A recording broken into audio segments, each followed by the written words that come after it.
Have you ever had one of those conversations, where someone is maybe giving you some tough feedback or setting a boundary or even just asking for something, and somehow afterwards you actually feel lighter, maybe calmer, or even like motivated? Yeah. It wasn't necessarily that the news itself was fantastic. Right. But it was how they said it, the way they constructed the message, the thoughtfulness behind it. Exactly. It's that really subtle but kind of profound difference, isn't it, between communication that makes you feel genuinely heard and supported. Versus the kind that just makes you feel judged or defensive, like right away. And that specific quality, that deep understanding of word choice, that's exactly what we're diving into today. The truly transformative power of positive language. That's our focus. We've looked at a whole range of material on this. We want to give you a practical framework, something backed by science, actually, for choosing words that, build bridges, strong bridges, instead of just throwing up flimsy walls the second things get tricky. And this is such a crucial skill set, isn't it? It can genuinely shift the whole tenor of your relationships, how people respond to you. It doesn't matter if you're, say, a team leader managing projects or a friend trying to navigate something sensitive. Or a parent guiding your kid. It applies everywhere. It really does. But based on the research we've reviewed, there's one really essential distinction we have to make right at the start. Like, before we go any further. Okay, what's that? We absolutely need to clarify what positive language is not. Because there are some misconceptions out there. Right, like it's just being overly cheerful all the time. Exactly. It's not about being saccharine or putting on this, unrealistic, forced cheerfulness. And it's definitely not about pretending problems don't exist either. That's not helpful. Okay, so if it's not just blind optimism or ignoring the tough stuff, what definition are we actually working with here? Well, it's about communicating with a fundamental focus on hope, respect, and actual tangible solutions. Hope, respect, solutions. I like that. Yeah, instead of automatically defaulting to negativity or assigning blame or, operating from a place of fear, it's really an approach that centers on future action, what we can do, rather than getting stuck on past failures. That framing feels so much more actionable, doesn't it? Hope and solutions versus, blame and fear. And you can feel the power shift immediately when you think about how often our language does default to the negative or the adversarial. Oh, absolutely. Let's look at that punchy example the sources use. It really highlights it.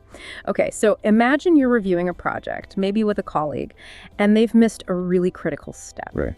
Your first gut reaction, maybe under pressure, might be to just blurt out, you're wrong. Right. And boom. The second those words leave your mouth, the conversation effectively stops, doesn't it? Totally. They might still be physically sitting there, but mentally, they're already defensive. That wall is straight up. They're probably already thinking about their counter-argument instead of actually hearing your feedback. They stop listening to you and start listening to the, perceived threat. Exactly. But what if you just shifted that phrasing slightly? If you came at it with more constructive language. Okay, like how? Maybe saying something like, let's look at this from another angle. Or perhaps, I wonder if there's a nuance here we might have missed. Okay, so the underlying meaning is similar. You're still pointing out an issue, suggesting a review. Yeah, but the impact, it's night and day. It really is. What does that positive phrasing achieve then? Well, a few things all at once, really. First, it keeps that communication channel wide open. There's no shutdown. Second, it helps keep the tone collaborative, calm. Less confrontational. Right. And maybe most importantly, it remains respectful. It respects the other person's intelligence, their effort. That initial, really deliberate shift from just critiquing to actually collaborating. That's the core power we're talking about with positive language. So to really lay the groundwork for this deep dive, let's properly define positive language. We see it as the purposeful art of expressing ideas in a way that's encouraging, respectful, and fundamentally constructive. Purposeful art. I like that framing. Yeah, and the focus has to stay locked onto what can be done, right now and looking forward, rather than just dissecting and dwelling on everything that went wrong in the past. This reminds me of that really nice analogy the source material used. It talked about our words being like seeds. Ah, yes, the seeds analogy. And every time you communicate, you're essentially planting those seeds. So if your communication style is constantly harsh or critical or just fixated on failure, you're sowing tension. You're planting seeds of tension. Yeah. And the harvest you're going to get from that, it's inevitably conflict, distance, maybe resentment. Whereas if you consistently plant seeds of, say, respect acknowledgement, and constructiveness. Then you grow trust. It's really a foundational insight. When you consistently use positive language, you create a kind of predictable emotional environment for the listener. Predictable how? They start to know deep down that they won't be ambushed or constantly criticized when they talk to you. And that feeling of safety allows them to show up more fully in the conversation, to be more open. And that psychological payoff, that feeling of safety, that's why this whole topic moves way beyond just being a soft skill, right? Right. It's actually a critical, even measurable driver of successful interactions. In business, too. Oh, definitely. We see clear research, especially in fields like organizational psychology, backing this up strongly. When teams or individuals consistently use positive phrasing, it achieves several really concrete goals. Okay, like what?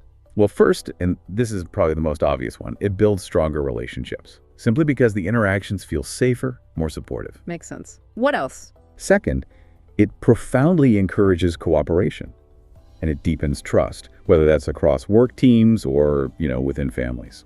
And I think for anyone who's ever struggled with leading a team, or even just managing a conflict at home, maybe the single biggest takeaway here is that positive language dramatically reduces defensiveness. Yeah, it's a huge one. If the listener doesn't feel attacked or threatened, and we'll definitely get into the science of why that works in a bit, they're just far more likely to actually hear the core message, to integrate the feedback instead of just deflecting it. Absolutely.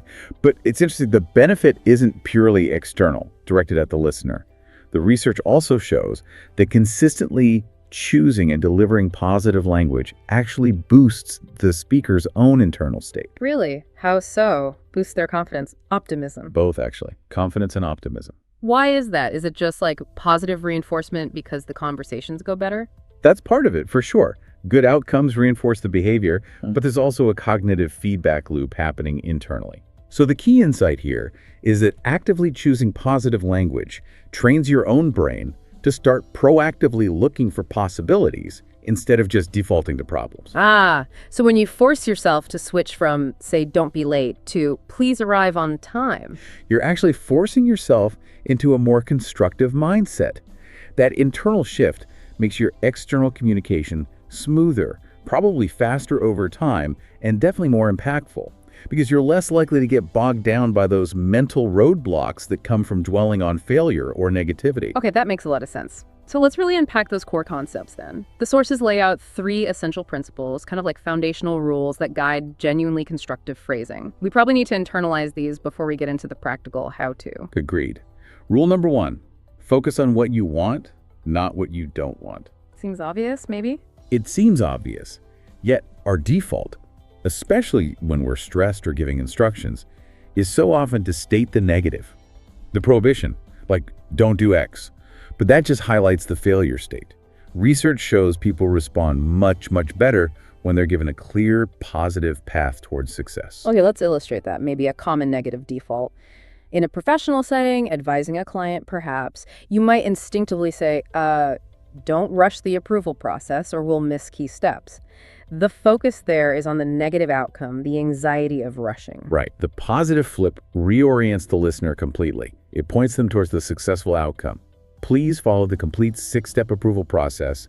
This will ensure accuracy and help us prevent any delays. See the difference? Yeah, it feels supportive. It sets a clear goal for success, and it maintains a sense of control over the process itself, not just avoiding a negative. Exactly. And think about parenting.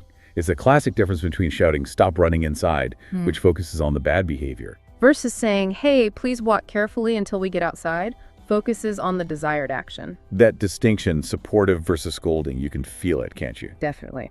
Okay, let's move to rule number 2. This one tackles errors head-on, be solution-oriented. So when a mistake inevitably happens, because they do, the common instinct is often to point fingers, right? Assign blame, express frustration. Yeah, that feels natural sometimes, unfortunately. It does. But we need to train ourselves consciously to use that error not as a point of blame, but as a launch pad, a starting point towards a resolution. Now, this feels like a challenging one, especially maybe for leaders, because sometimes it might feel like you're avoiding accountability if you don't assign blame clearly. That's a really common concern, and it's valid. But the idea isn't to avoid accountability, it's actually to elevate it. Elevate it? How? It means replacing that purely blaming phrase like, you missed the deadline again, you made another mistake, with something collaborative and forward-looking. Okay, so instead of that, we'd say, what? Something like, okay, let's review the process together and see how we can fix this, and also figure out how we ensure we hit the next target. Okay. I have to push back slightly here, though. Doesn't completely avoiding any mention of blame sometimes risk, I don't know, softening the severity of the mistake too much? How do the sources suggest addressing, say, real performance issues while still staying positive? That's a crucial question, absolutely. And the source material is clear on this. Solution-oriented language doesn't deny the error or its impact. It simply redirects the energy. Redirects it from what to what? Away from punitive action, away from just assigning blame, and directs it toward collaborative repair. Instead of laser focusing on who made the mistake, you focus on the system or the process that allowed the mistake to happen in the first place. So you still acknowledge the impact? Definitely. You'd say something like, this delay unfortunately had these specific consequences, and we need to acknowledge that. Now let's figure out the 3 steps we need to take immediately to repair the situation and get back on track. You're still demanding action, holding people accountable for the fix, but you're doing it in a way that respects their capability to deliver that fix. Got it. So it's accountability through focusing on capability, not through condemnation. That makes sense. And the third principle seems closely related to this. Use empowering language. Yes, exactly. This is about the subtle but really powerful act of phrasing things in a way that gives people a sense of capability, of agency, maybe even choice, rather than making them feel controlled or judged. Right. So we need to shift away from language that just sounds like an order, or worse, a personal judgment about their abilities. Precisely. So the judgmental version might be, you really should handle this stressful client better. That asserts control, and it implies they're failing right now. Okay, so what's the empowering alternative? It offers resources, maybe options, and signals autonomy. Like, you could try using this specific de-escalation technique. Next time it might help you manage the client's demands more smoothly. You're offering a tool from the toolkit, you know? Yeah, and trusting them to use it effectively, rather than just telling them they're doing it wrong. Exactly. That small shift in framing just from should to could can make a huge difference in fostering ownership and reducing resistance. Okay, so we've laid out the foundation, the sort of rules of the road for positive language. But why do these specific rules actually work so reliably? The sources suggest it's not just about, good manners or a social convention. It goes deeper. It really does. It seems to be physiological. We need to understand the why behind it, right down to the biological, even neurological level. Okay, let's get into that. So words, they aren't just abstract symbols. They're incredibly potent. They carry immense emotional weight, and they trigger very real chemical cascades inside our brains. Wow. So words can literally change our brain chemistry. They can. They can genuinely heal or hurt. They can motivate or discourage. Think about the immediate emotional examples. Right. Like if your boss or supervisor tells you, I truly believe in your ability to nail this project, how does that feel? Your motivation just skyrockets, right? Yeah. You feel capable, energized. Totally. But if they say something like, honestly, I really doubt you can handle this much pressure. Your confidence just collapses. Yeah. Instantly.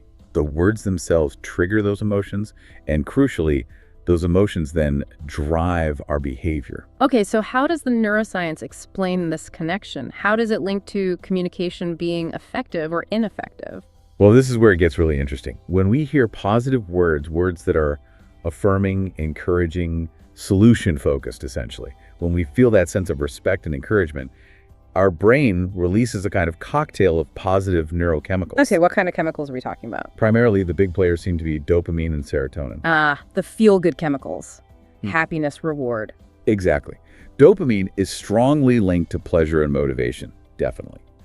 But critically for communication, it also plays a significant role in learning, memory consolidation, and even sustained attention. So when positive language helps release dopamine. The listener feels good, yes. They feel rewarded, in a sense. Right.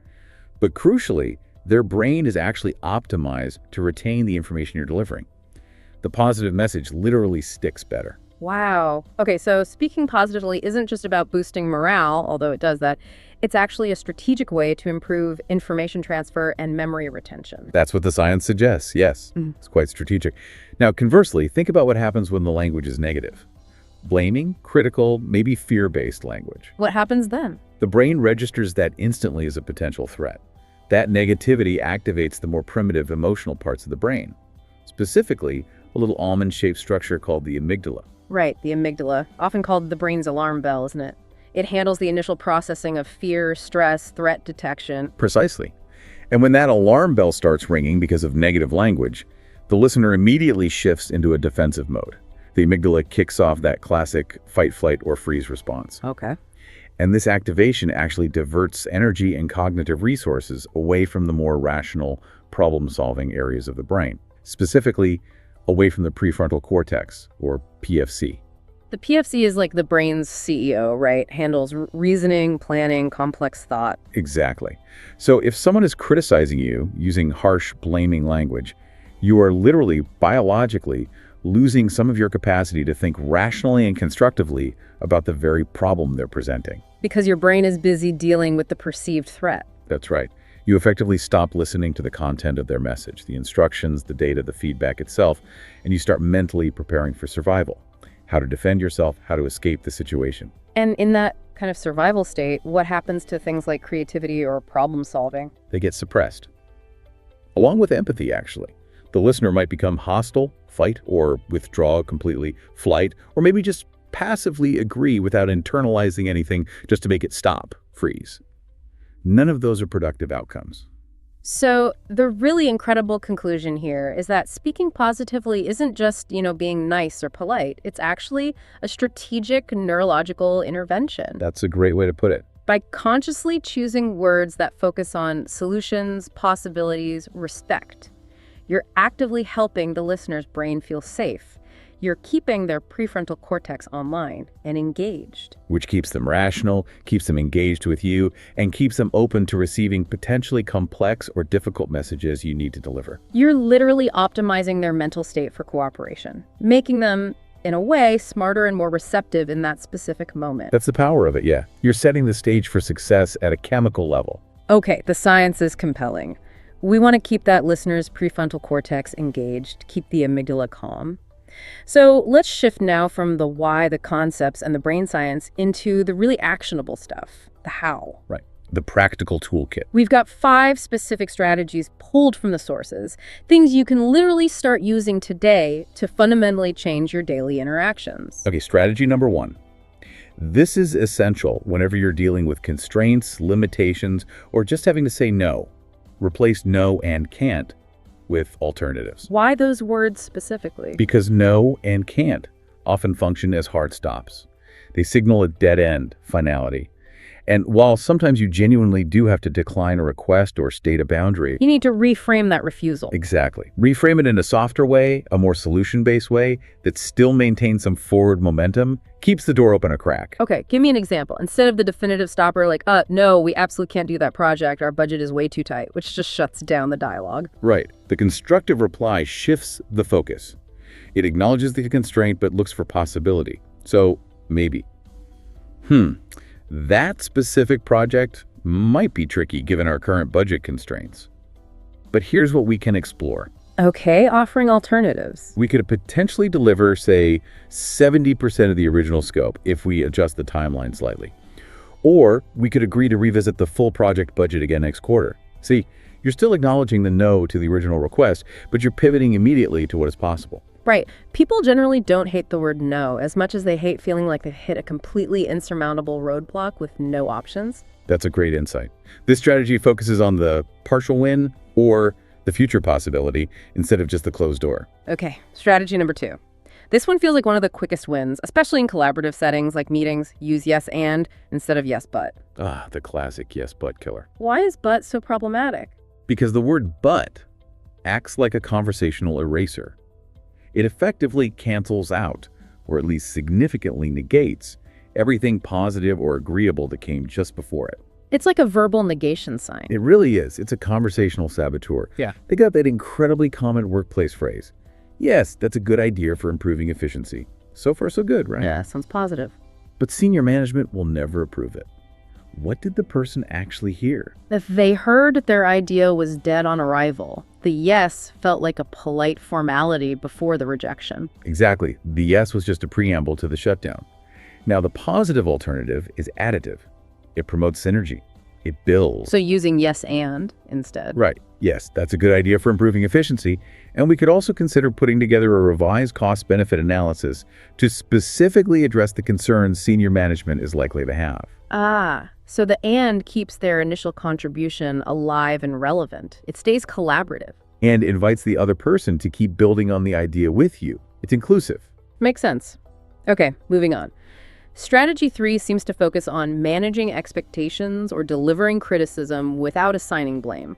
Turn complaints into constructive comments. Yeah, this is about how you express a necessary critical opinion, but do it in a way that invites partnership rather than just sparking opposition or defensiveness. So this is where we stop ourselves from making those vague negative attacks like, this new hiring plan just doesn't make any sense. It's doomed to fail. Right. Because that kind of statement only generates defensiveness. It doesn't offer a path forward. So how do we refine that into something constructive? The refinement might look something like this. I think we might be able to improve the long-term success rate of this hiring plan if we adjusted the initial screening criteria slightly, maybe to include a stronger focus on adaptability. Okay, so you're still expressing a concern, a critical viewpoint. Definitely. But you're phrasing it as a potential improvement. You're inviting the other person to join you in the process of refinement, of optimization. You're turning what could be a moment of pure criticism into an opportunity for shared problem solving. Nice. Okay, strategy number 4 feels like empathy in action. Acknowledge before advising. This is absolutely crucial. Before you jump in with critical feedback or advice, especially if the person seems stressed or, they've put in a lot of effort, you must first recognize that effort or acknowledge the emotion of the situation. It's like making an emotional deposit before you try to make a feedback withdrawal. Is that the idea? That's a perfect way to think about it. And remember the brain science. This is key for keeping that amygdala calm. Right. Preventing the threat response. So consider the management example again. The immediate, purely critical reaction to a missed deadline might be, you missed the deadline again, this is unacceptable, which just feels punitive. Yeah, harsh. The positive, empathetic approach makes that emotional deposit first. It shows awareness. Look, I know you've been juggling 3 high-priority projects simultaneously this past week, and that's a tremendous amount. Let's talk about how we might restructure your workload moving forward to help us stay on track next time. Ah, that first part.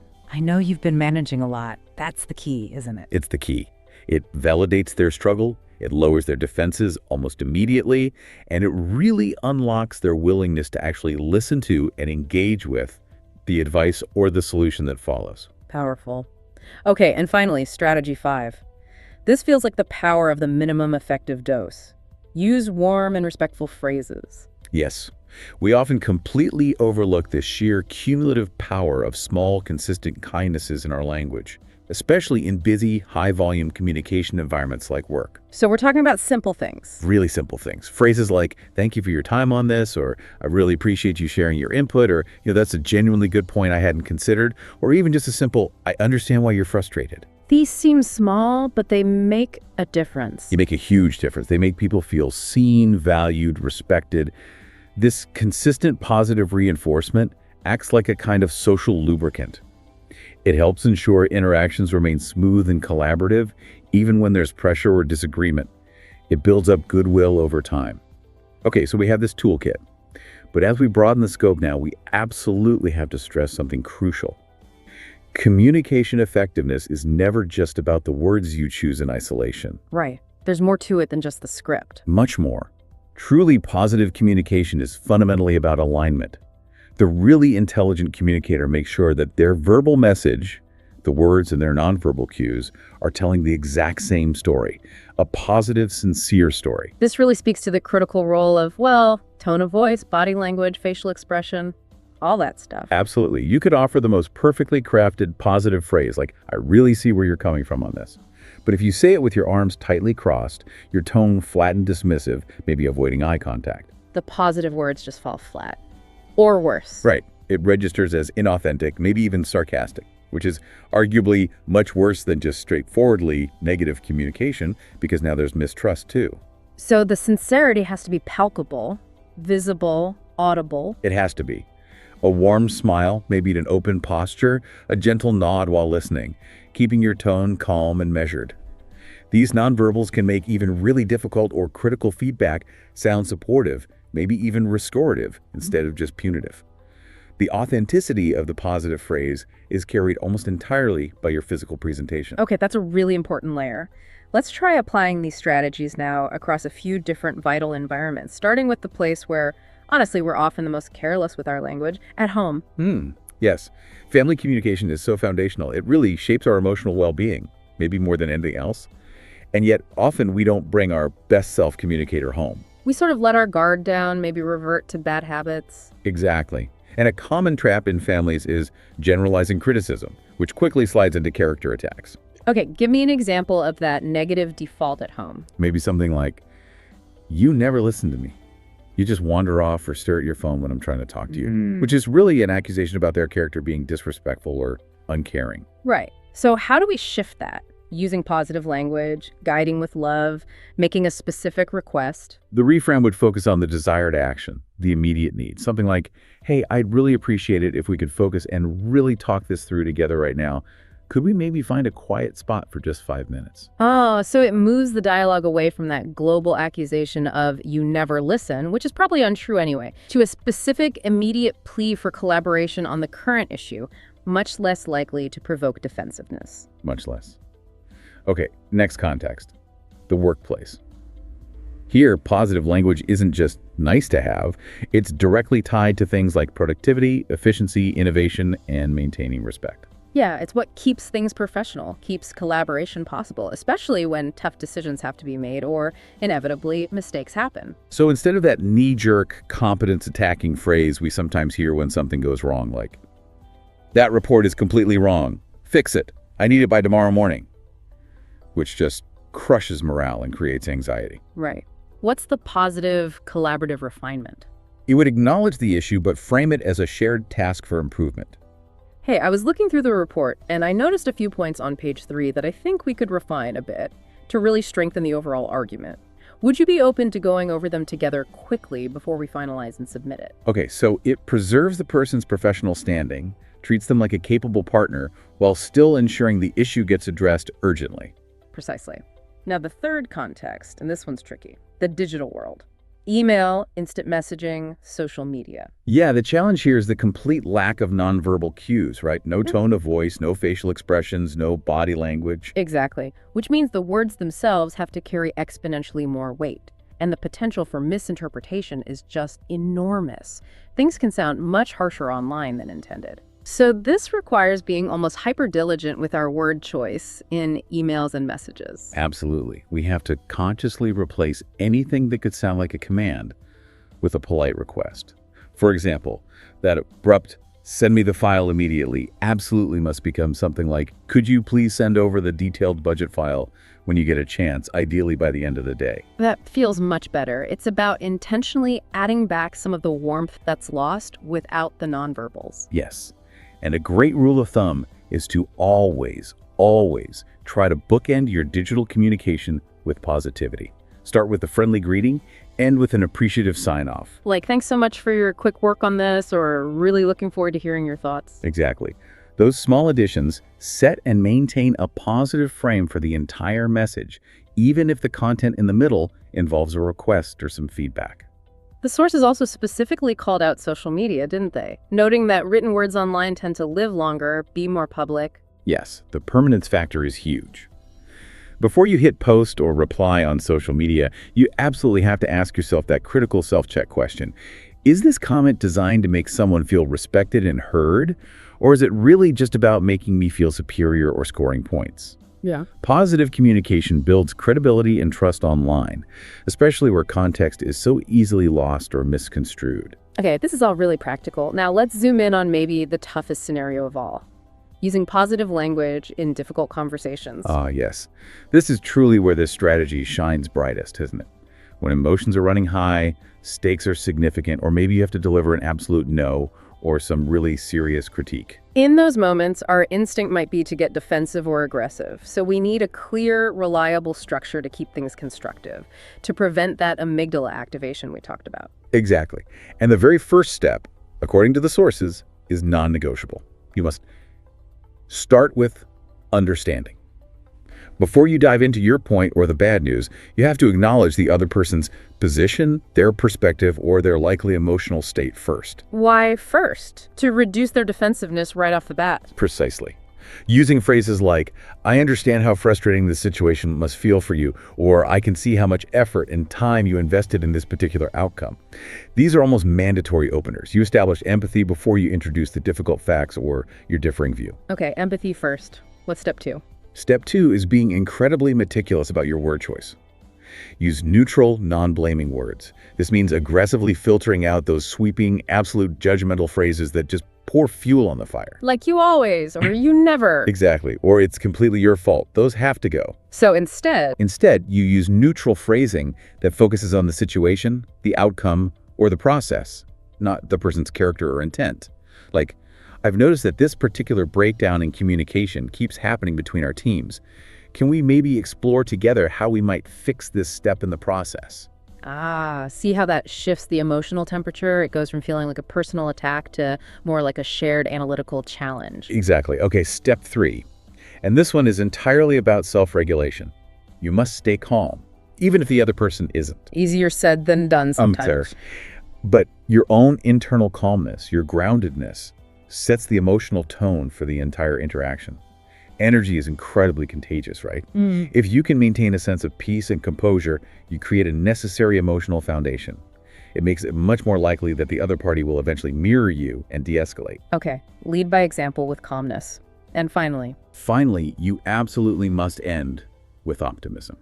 Difficult conversations should always conclude by reaffirming trust or expressing appreciation or stating confidence in the relationship or future collaboration. why is that ending so important? Because it helps turn what could have been a really damaging conflict into a potentially productive collaboration. It reframes the disagreement as temporary and reinforces the underlying connection. A simple, sincere closing line like, look, I really value working with you and I'm absolutely confident we'll sort this issue out together, reminds everyone that the relationship is bigger and more important than this one specific disagreement. It ends on a note of hope. Okay, so we've talked a lot about the words we speak outwardly, but the sources make a really interesting point. Before any words even leave our mouths, our internal dialogue, our self-talk, is already setting the emotional and cognitive tone for that communication. That's right. If we're thinking in negative, limiting, or blaming ways internally, we're almost guaranteed to let that leak out into our spoken words, consciously or unconsciously. So the essential precursor to practicing positive language externally is actually managing it internally, reframing negative internal thoughts. Exactly. It's about developing proactive self-monitoring, learning to catch yourself when you're dwelling on the negative or the impossible. Like, instead of that crushing internal thought, this task is completely impossible, I'm never going to finish it on time. You consciously reframe it. You Yeah. challenge that absolute negativity. How? What would the reframe sound like? Maybe something like, okay, this is definitely highly challenging and the deadline is really tight, but let's just focus on mapping out the first 3 steps and see how far we can actually get today. You're not denying the difficulty, see? No, you're acknowledging it, but you're injecting possibility, action, a starting point. Precisely. Or similarly, instead of that internal judgment popping up, they're just totally wrong and being completely unreasonable, which just slams the door shut on understanding their viewpoint. You force curiosity instead. Yes. You actively make yourself wonder, okay, they clearly see this situation very differently than I do. I wonder why. What experiences or pressures might have led them to that conclusion? That simple internal shift from judgment to curiosity opens up your own mind first. And then that internal openness naturally makes it easier to have a more open, less judgmental outward dialogue. Exactly. And the insight here is really profound, I think. Positive internal reframing doesn't mean denying the reality of difficulty or disagreement. It just expands the perceived possibilities within that reality. It keeps your own prefrontal cortex active and engaged, which in turn makes you a better, calmer, more resourceful communicator. Okay, now let's connect this to leadership. When we look at high-stakes environments like leading a team or an organization, this language strategy becomes absolutely critical, doesn't it? Oh, fundamentally. For leaders, positive language is the tool that transforms simple authority, the formal right to command, into genuine, lasting inspiration. How does it do that? Leaders who consistently use positive, constructive, empowering communication tend to build organizational cultures defined by high trust, intrinsic motivation, and crucially, psychological safety. Psychological safety, meaning people feel safe enough to speak up, take risks, maybe even fail sometimes without fear of harsh punishment. Exactly, which is essential for learning, innovation, and growth. It empowers people to experiment, to learn from mistakes, rather than hiding them. And the contrast is pretty stark, isn't it? The difference it makes in outcomes. Huge. Think about how a leader responds to a failure. A weak leader, maybe one operating from fear themselves, might focus only on the negative outcome and blame. You failed that client presentation, and that directly cost us the contract. End of story. Punitive. Right.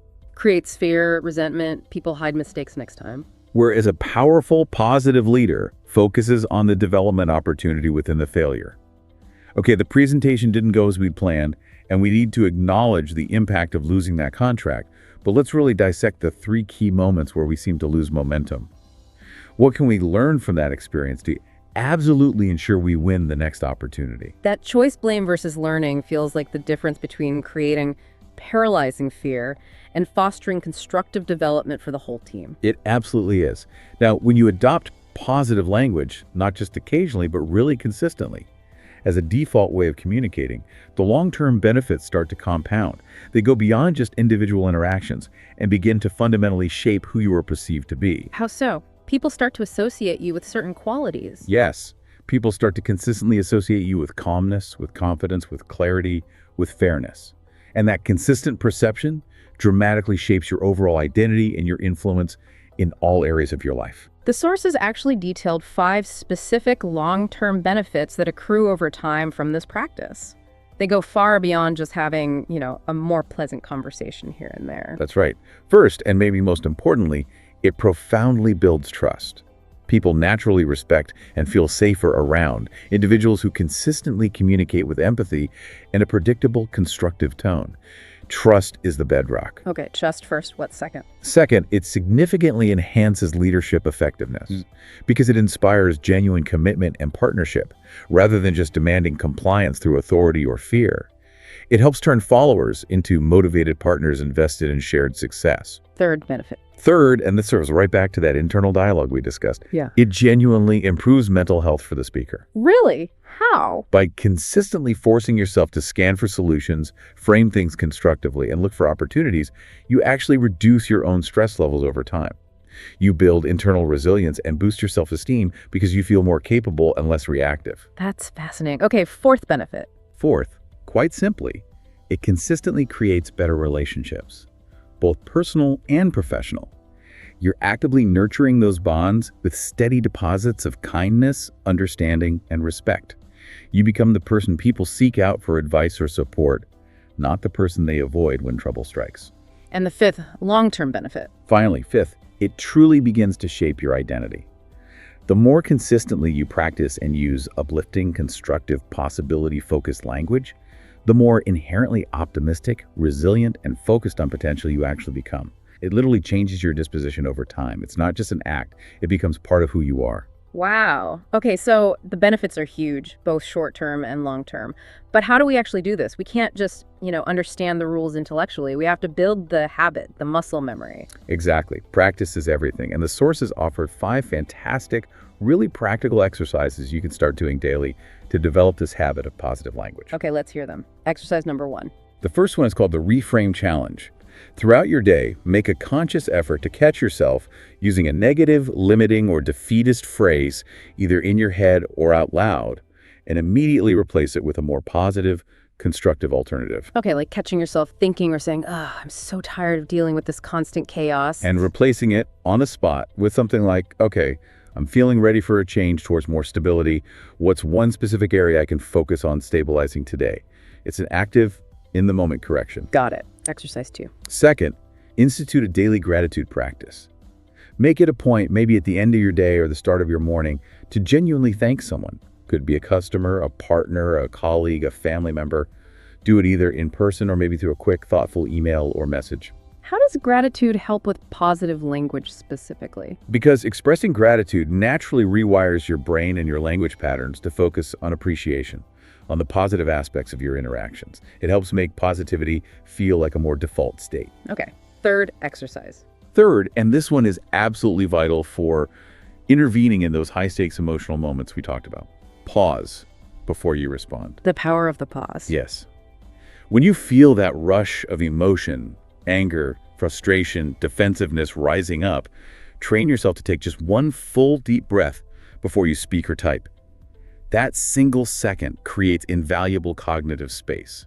Space to choose your words wisely. Exactly. Space to choose a constructive response instead of just reacting impulsively and likely negatively. Makes sense. Fourth exercise. Fourth, try to compliment daily. Make an effort to find something specific and genuine to compliment someone on each day. It could be about their work, their attitude, an idea they shared. How does giving compliments help our positive language? It strengthens your own mental muscle for noticing and articulating the good in others and in situations. It makes positive observation and affirmation a more habitual, automatic process for you. Okay, good one. And the fifth exercise. And fifth, circling right back to where we started this section, is the daily self-talk check. Pay consistent attention to how you talk to yourself, especially when you make a mistake or face a struggle. Practice speaking kindly and constructively to yourself. Because our inner voice sets the foundation. It absolutely does. Your inner voice is the ultimate foundation for all your outward communication. If you're constantly harsh and critical internally, that negativity will eventually seep out externally, no matter how hard you try to mask it.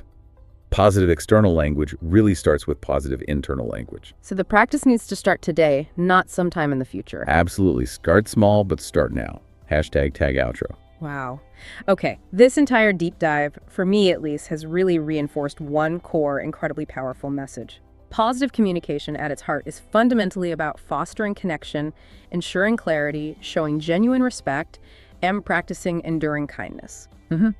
And it's crucial to remember, it's not about somehow avoiding conflict altogether, or being weak, or letting things slide. It's about choosing words that allow you to approach conflict constructively and effectively.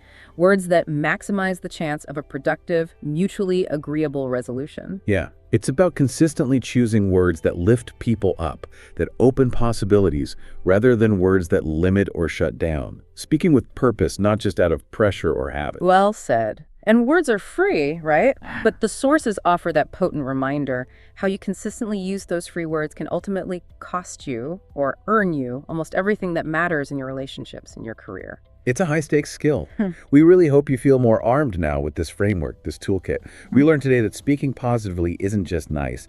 It actively helps the listener's brain feel safe and stay open by keeping those rational processing centers, the PFC, engaged. Yeah, that neurological link is key.